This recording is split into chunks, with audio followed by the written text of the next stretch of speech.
All right, this week our book is called Honey, and it's written by Ezra Stein. Um, I chose this book because a couple weeks ago you guys were working on sensory words in a poem. You guys did that on iReady. And this book is filled with sensory words. And just as a reminder, sensory words are words that we use that talk about using our senses.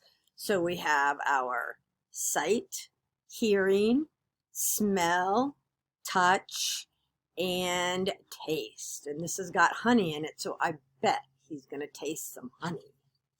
Let's see what happens with our bear. It's called Honey.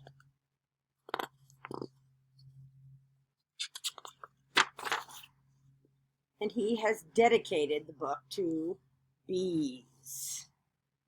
It was his second year. I'm back, he said. And so as I'm reading that, I'm thinking, who is he? Could he be the bird or the bear? Or maybe the bee?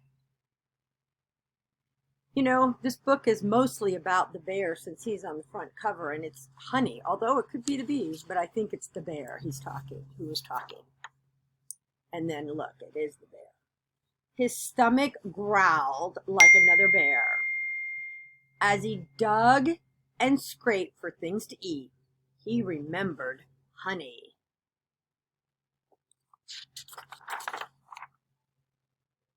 Warm, golden, sweet. Can you feel that? Smell that? Taste that? Warm, golden, sweet. Clear, flowing, slowly flowing. Spicy, aromatic, sparkling with sunlight. And aromatic means aroma or the smell of something. It's honey. And look, he's following the bee, but it was too soon for honey. Nothing there in the honeycomb. He tried to forget, but the warm grass smelled as sweet as, I can feel that warm grass and it smells sweet.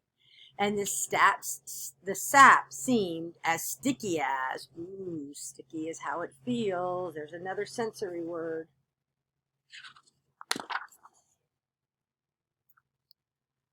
But it was too soon for honey.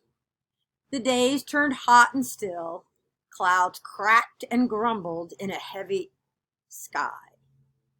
Do you have some hearing words there? Some words things that you can hear, like cracked and grumbled?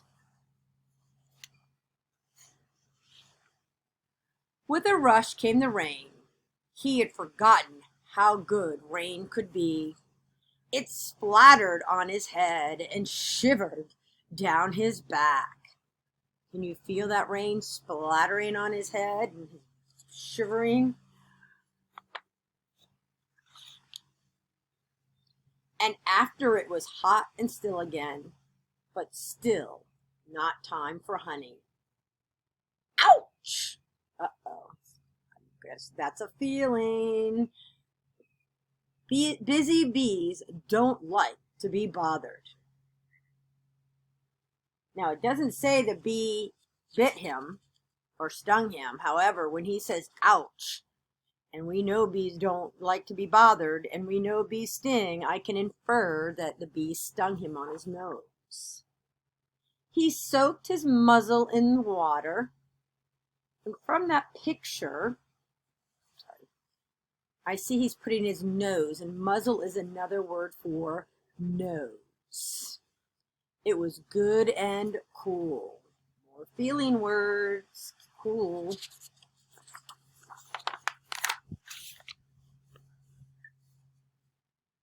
He lay back and watched the fat clouds trundle by. Then he found a waterfall and was very busy for a long time.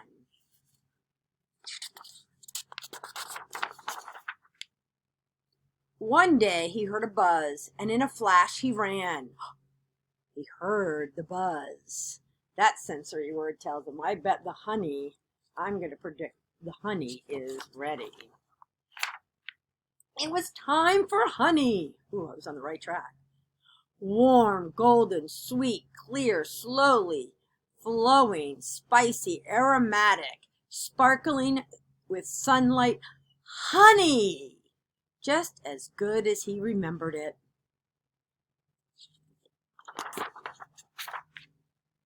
He lapped it up and licked his paws for a long time.